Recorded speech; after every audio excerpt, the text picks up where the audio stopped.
1776, at the request of the Continental Congress, George Washington contacted local businesswoman Betsy Ross.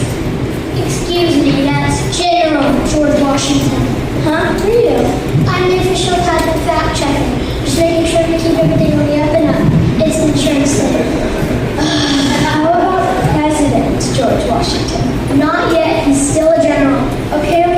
General George Washington contacted local businesswoman Betsy Ross. Ross's embroidery shop. Betsy speaking. Wait a minute. She has a cell phone? There were no cell phones in 1776. That's historically inaccurate.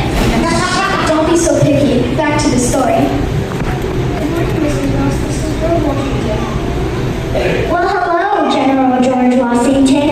Please call me Betsy. How may I help you today? I went over Philly cheesesteaks with some of the guys from the Continental Congress last night. That can't be right. Cheesesteaks. Not important. Moving on.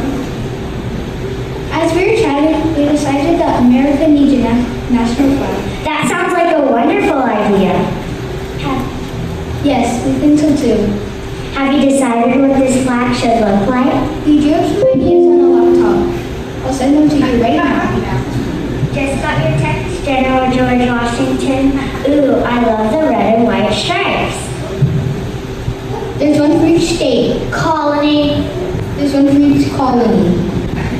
But I'm not so sure about stars with 6 points. Why do you say that? Well, to tell you the truth, those would be too hard to make. That's too bad. The stars are the best part. May I suggest 5-pointed stars? They're way easier to make.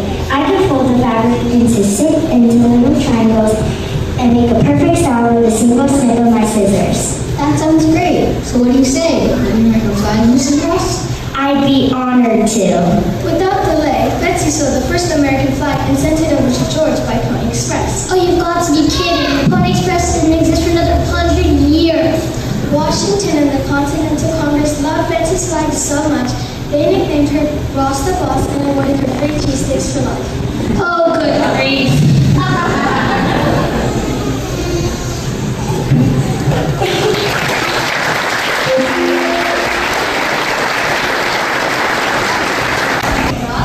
I don't know. Not sure. What did she say?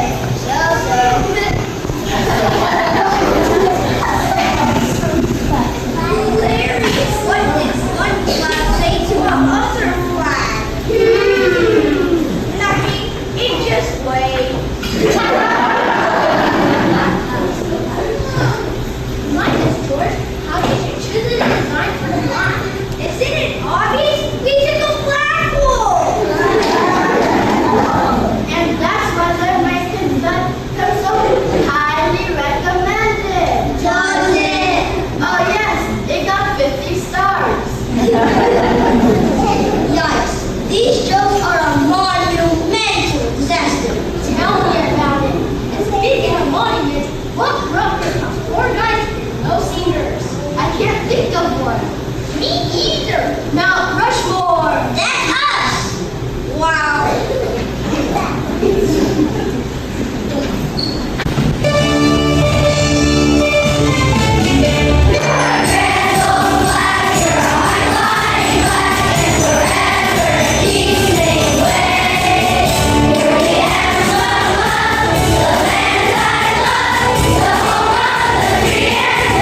This just in. Pennsylvania has welcomed a new resident today, a shiny bronze bell all the way from London. Speaker of the Assembly, Isaac Norris, ordered the chime for the tower of the Tower State House. Philadelphians are anxiously awaiting the debut of the remarkably new mill, which will be happening any moment now.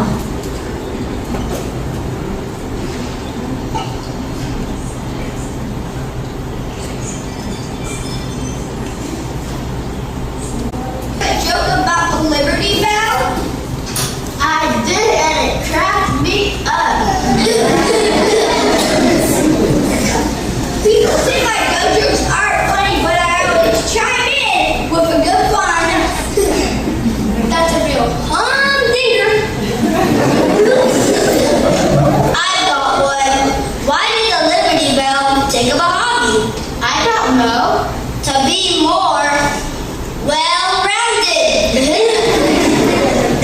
Have you ever noticed there's no knock-knock jokes about the Liberty Bell? That's true. No knock-knock jokes. I wonder why. I know why. Because freedom rings.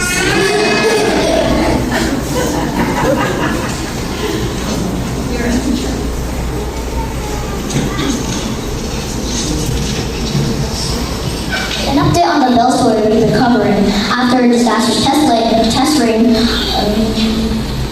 local metal workers have melted down the original bell and cast a new one. I'm here on location, hoping to catch the first sounds of this impressive 2,000-pound winner.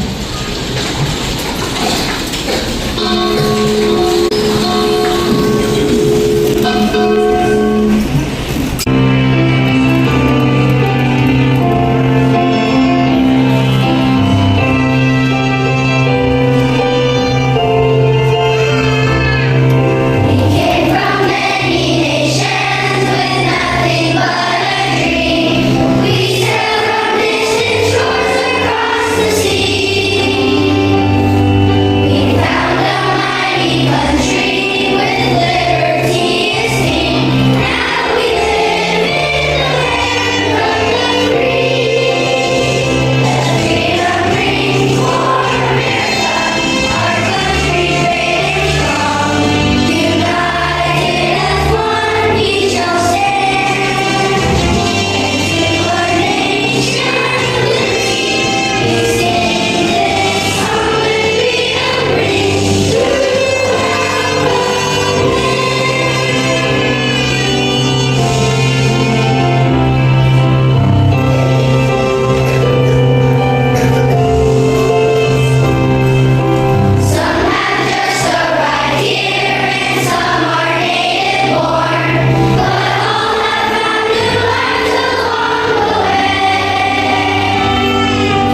Heritage with famous quotes by, well, me. I'm your host today, Benjamin Franklin. Let's get started. Our first contestant hails from the snow-capped mountaintops. She's a professor in historical literature from Ball State University. Let's welcome Professor Dr. Edith Eagle.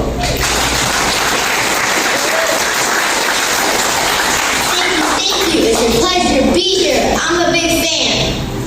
Our second contestant lives in my hometown of Philadelphia. She loves the farm life and not November. A diet vegetarian. Let's welcome Tom Turkey. That's me.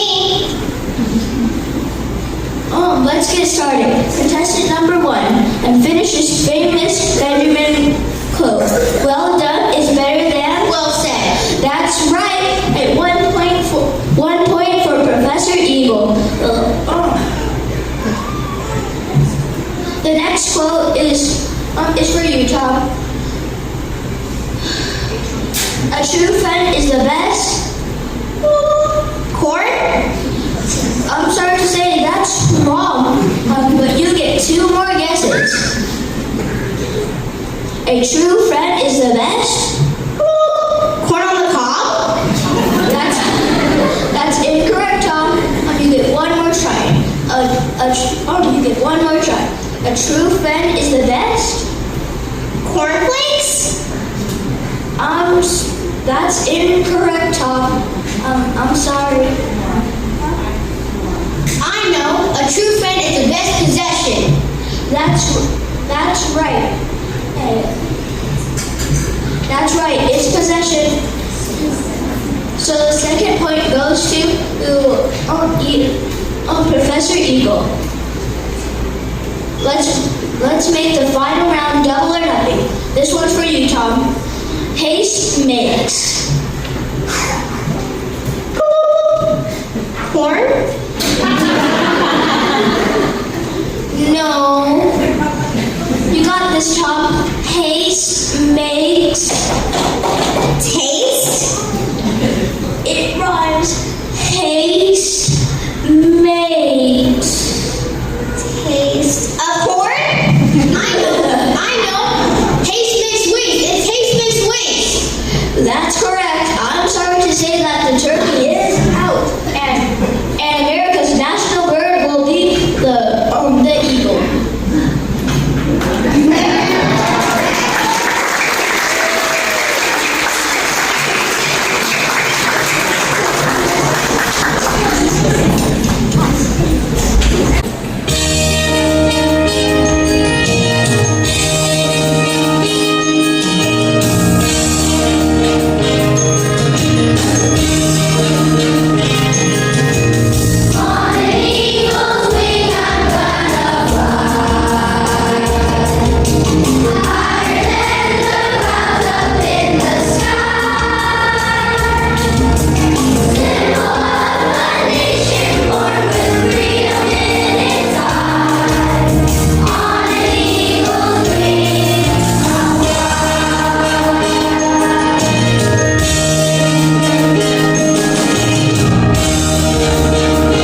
to prevent it from spreading. Philadelphians are hopeful their beloved bill will be as good as new in no time.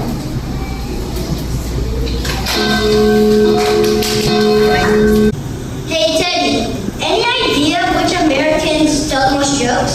Not sure. I never thought about it. Easy. Pennsylvanians.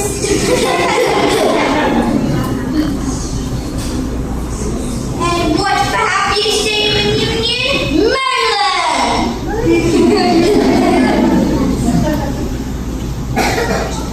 Here's one. What can Tennessee see? The same thing Arkansas. Very good. Do you know what makes Alabama the smartest state? No clue. What makes Alabama the smartest state? It has 4 A's and 1 B.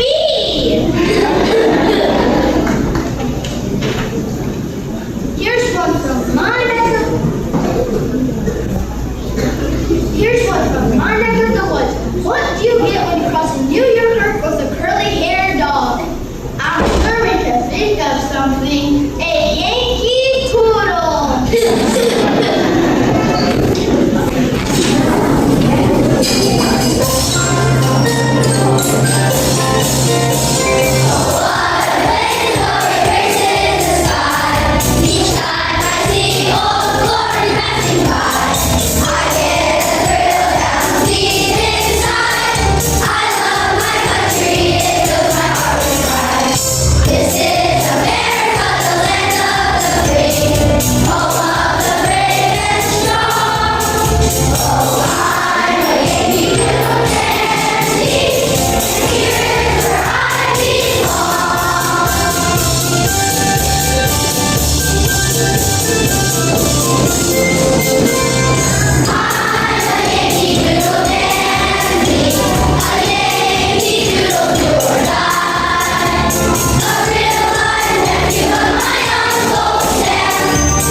favorite dessert? Why, it's Monty Jello, of course. My turn. What would Teddy Roosevelt be if you're alive today? Old! Now you, George, bring it home. Here we go. What's the difference between a duck and George Washington? Tell us! A duck has a bill on its face, and I have my face on a bill.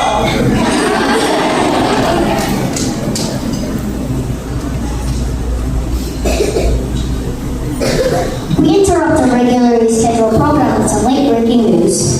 Locals celebrate America with a very patriotic pageant. Despite an